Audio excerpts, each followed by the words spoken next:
क्या आप लोगों की क्या डिमांड है, क्योंकि एक इस्तीफा तो होता दिख नहीं रहा है शिक्षा मंत्री का। देखिए, इस्तीफा तो हमें चाहिए और इस्तीफा के बाद शिक्षा व्यवस्था में जो दिक्कतें हैं उसमें सुधार भी चाहिए कि एक तरफ अमीर और गरीब में जो शिक्षा बांटी गई है उसका फैसला खत्म होना चाहिए। गरीब के बच्चे एडमिशन तक नहीं ले पा रहे। हमारे कटघरे में एक जनता से एक महिला आई थी जो अपने बच्चे को लेके आई थी। उनके एडमिशन में जो समस्या थी उन्होंने वो बात रखी जज के सामने कि उनके वो पलायन करके आए दिल्ली में, मजदूरी कर रहे हैं। वो महिला जो है किसी के घरों में साफ सफाई का काम करती हैं, घरेलू कामगार हैं। और उनके एक बेटे का दाखिला जो पहली दूसरी क्लास में पढ़ता है उसी स्कूल में, लेकिन बेटी का दाखिला लेने में बहुत समस्या हुई और उसके लिए प्रिंसिपल ने बोला कि सीटें नहीं है, क्योंकि और प्रिंसिपल तक तो पहली बात कोई पहुंच नहीं पाता है। टीचर से पता चला, फिर मैं खुद गई क्योंकि मेरा खुद एमएड चल रहा था, एजुकेशन में मैंने रिसर्च किया था, तो मेरे को खुद पता है साक्षात कि वहाँ पे प्रिंसिपल और टीचर्स किस तरीके से ऐसे पेरेंट्स को भगाते हैं जिनको ज़्यादातर नॉलेज नहीं है, बल्कि शिक्षा के अधिकार के नाम पे वहाँ पे उनके साथ धोखा होता है कि 2009 का जो शिक्षा नीति है उसके बावजूद भी इस देश में पब्लिक को ये नहीं पता है कि सरकारी स्कूल में दाखिला लेने में दिक्कत होती है। उस बच्ची को ये कहा जाता है कि आपके पास आधार कार्ड नहीं है, आधार कार्ड है तो उसमें आपका दिल्ली का पता नहीं है। भाई सबसे पहले राइट बनता है, अगर वो 3 महीने 4 महीने के लिए भी आए तो कानून में ये है कि आपको बच्चे को दाखिला देना पड़ेगा, उस बच्चे का भविष्य नहीं खराब कर सकते। तो अभी तो हमारी लड़ाई शुरू हुई है, अभी आगे हमें शिक्षा व्यवस्था में सुधार की जरूरत है, समान शिक्षा लागू करने की जरूरत है। धर्मेंद्र प्रधान जी से पूछिए उनका बच्चा कहाँ जाता है, उनका बच्चा विदेश में पढ़ने जाता है। और उस महिला से पूछिए जो सफाई किसी के घरों में साफ सफाई का काम करें, घरेलू कामगार हैं, उनके बच्चों को दाखिला लेने में अभी तक भारत में हम कह रहे 75 वर्ष आजादी के अमृतकाल में खड़े हो रहे हैं, उस देश में एक बच्ची को दाखिला लेने में समस्या हो रही है। उन्होंने कहा प्रिंसिपल ने एमसीडी स्कूल में डाल दो, 7 बजे वहाँ पे भी स्कूल शुरू होता है, 7 बजे वहाँ पे भी 4 किलोमीटर दूर स्कूल। एक जो औरत है घरेलू कामगार है वो पहले अपने बच्चे को दूसरे स्कूल में डाले फिर दूसरी बच्ची को वहां डाले, ये कहाँ का न्याय है। तो हम ये चाहते हैं कि इस तरीके की समस्या ना हो, समान शिक्षा लागू हो, चाहे धर्मेंद्र प्रधान हो चाहे वो घर में काम करने वाली महिला का बच्ची हो या बच्चा हो, एक समान शिक्षा व्यवस्था होनी चाहिए। किसी के साथ शिक्षा में भेदभाव नहीं होना चाहिए ताकि उनके सपने भी ना टूटे। एक और बच्ची आई थी जिसका जिक्र मैं देना चाहूंगी, वो भी दूसरी क्लास में है, उसने बोला कि मैं अपनी स्कूल की हालत बताती हूँ, वहाँ पे पढ़ाई नहीं होती है, मैडम में स्कूल में सफाई करवाती हैं, दीपावली जैसे हालातों में उनके घर से बच्चों से मंगवा करके पूरा स्कूल सजवाने की कोशिश करते हैं, लेकिन पढ़ाई नहीं होती। तो हम ये भी सवाल करेंगे कि ऐसे स्कूलों पे बातचीत करें हमारे शिक्षा मंत्री, और एजुकेशन में सुधार होना बहुत जरूरी है। हमारी लड़ाई सिर्फ धर्मेंद्र प्रधान के इस्तीफा की नहीं है, हमारी लड़ाई सिर्फ पेपर लीक खत्म हो जाए उतनी ही नहीं है। पेपर लीक तो उनका होता है जो स्टूडेंट होते हैं। हमारे देश के खरबों लोग ऐसे हैं जो छोटे छोटे बच्चे हैं जो स्टूडेंट की श्रेणी से बाहर आ चुके हैं, उन बच्चों को भी स्टूडेंट का दर्जा मिलना चाहिए, उनका दाखिला होना चाहिए। जो सड़कों पे बच्चे अपना पूरा दिन रात गवा देते हैं, उनको स्कूल में दाखिला नहीं मिलता है, उनको बुरी नजरों से देखा जाता है, उनके साथ व्यवहार गलत किया जाता है। तो हमारी लड़ाई आगे तक की है, जब तक पूरे देश में चाहे उत्तर हो चाहे दक्षिण हो चाहे पूर्व हो पश्चिम हो समान शिक्षा नहीं लागू होगी तब तक केवाईएस साथ में लड़ता रहेगा।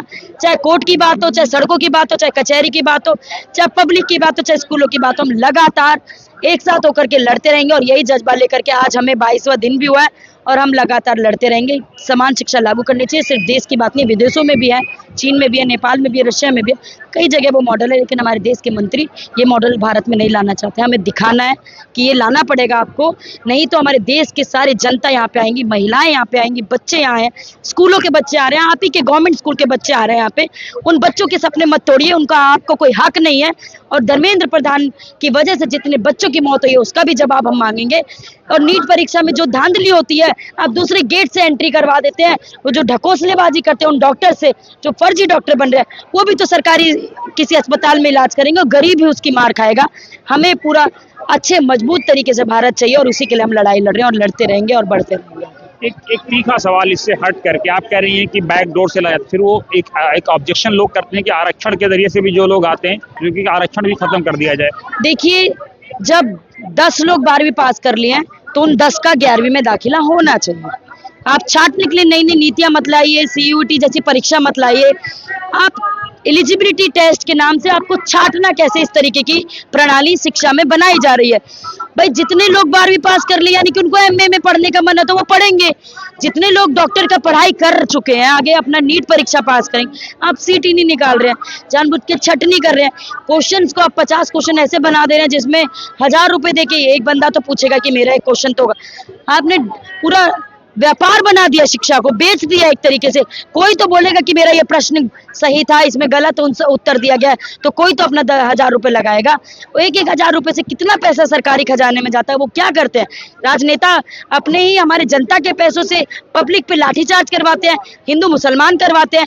हमारी बात यह है कि दूसरे गेट से जो जाने वाली की बात ही नहीं होगी। जब जितने लोगों को सीट चाहिए उतने लोगों के लिए सीट अवेलेबल होगी, तो ना ही किसी का रिजर्वेशन की बात होगी, ना ही किसी को हटाने की बात होगी। जितने लोग 12वीं में पास है उनको बीए में एडमिशन मिलना चाहिए। आप स्कूलों और कॉलेजों की संख्या को बढ़ाएं, सीटों को बढ़ाएं, चाहे वो नीट परीक्षा की बात क्यों ना हो। आपने प्राइवेट इंस्टीट्यूट को इतना बढ़ावा दे दिया, इतना बढ़ावा दे दिया कि गरीब के बच्चा वो सपना भी नहीं देख पा रहा है कि वो जा करके वहां पढ़ाई करेगा, 40,000 50,000 का कोचिंग देगा, करोड़ों रुपए लग जाते हैं एक डॉक्टर बनने में, वो किसके पास होगा? मजदूर तो लाख साल का बचा नहीं पा रहा है। एक फैमिली यहाँ पे लगातार आई हुई है, मैं उनके बारे में बताऊंगी। 2 बच्चे हैं ट्विंस, जो खुद नीट की मतलब सोच रही है कि मैं नीट की परीक्षा दूंगी और अभी 12वीं में गवर्नमेंट स्कूल से आई है, उसको टीचर्स तक नहीं मिल रहे हैं स्कूल में। आप सोचिए सपनों में इतना अंतर है कि उसको टीचर नहीं मिल रहा है। पापा उसका गाड़ी चलाने का काम करता है, किराए का मकान है, पानी की सुविधा नहीं है, 6 बजे पानी भरने जाना होता है। उस बच्ची से कोई पूछे जाके कि उनके दिल पे क्या बीतती होगी जब एक तरफ पैसों के माध्यम से शिक्षा बेच दिया, दूसरी तरफ इतनी मेहनत के बाद पानी भी भर रही है, घर का काम भी कर रही है, किराए का मकान है। पापा कितना मेहनत कर रहा है, फिर भी 3 बच्चियां हैं, उनके भी तो बच्चों को सपना देने का अधिकार है कि वो एक डॉक्टर बने, लेकिन नहीं हो पाएगा। रियलिटी है कि सीटें नहीं है। हम उसी चीज के लिए लड़ रहे हैं कि किसी का सपना ना तोड़ा जाए। बहुत दुख होता है। उन बच्चों की तरफ देखें, धर्मेंद्र प्रधान एक बार आकर के उन बच्चों की बात तो सुने। उनके स्कूलों में साइंस के टीचर क्यों नहीं आ रही मंत्रण दे रहे हैं? हमने कितनी बार बोला है, सामूहिक रूप से बोला है, और उनको क्या नहीं पता है। यहाँ पे वो दहशतगर्द की टीम हमें बोल दे रहे हैं, उनको नहीं दिख रहा है कि यहाँ पे जनता है, वो पाकिस्तानी बोल दे रहे हैं। मतलब यहाँ गरीब अपने गांव तक नहीं जा पा रहा है, हम वहां से पाकिस्तान से यहाँ धरना करने आ जाएंगे। इतना तो ना बोलिए हमें। एक मंत्री हमें बोल रहा है कि हमारे गुंडे की टीम ही आपसे निपट लेगी। हमारे देश के मंत्री कैसे बोलते हो, शोभा नहीं देता है। कृपया करके वो शांत हो जाएं।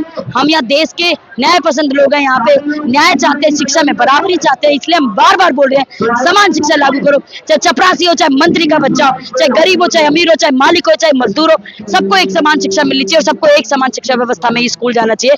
किसी के लिए कोई प्राइवेट इंस्टीट्यूट नहीं होने चाहिए, कोचिंग सेंटर बैन होने चाहिए, प्राइवेट इंस्टीट्यूट बंद होने चाहिए, और जिन बड़े बड़े प्राइवेट सेंटर को उनको सरकारीकरण करना चाहिए। आपको लग रहा है कि किसी चीज में कमी है, आप देखोगे टीचर्स की भर्ती नहीं हो रही है। कितने दिल्ली के 80% स्कूलों में प्रिंसिपल अवेलेबल नहीं, तो आप कैसे उम्मीद लगाएंगे कि उधर से कोई भविष्य बन के निकले? हालात आपने इतने खराब कर दिए स्कूलों के, उस पे बच्चियां नहीं जा रही क्योंकि बाथरूम की सुविधा नहीं है, वहाँ पे टॉयलेट टूटे पड़े हैं, पानी नहीं है। आप किस किस की बात पूछेंगे, किस किस की पोल पूछेंगे? मिड डे मील में इतना कीड़े मकोड़े मिल रहे हैं, उसमें छिपकली तक मिल रही है, कॉकरेच तक मिल रहे हैं। आप क्या खिला रहे हैं मिड डे मील के नाम पे उन गरीब बच्चों को? आकर के देखिए, उनसे पूछिए, बात सवाल कीजिए। हम कुछ नहीं मांग रहे, इक्वल एजुकेशन मांग रहे हैं ताकि सबको एक समान शिक्षा मिले और सब अपने सपने देखने का अधिकार मिल सके।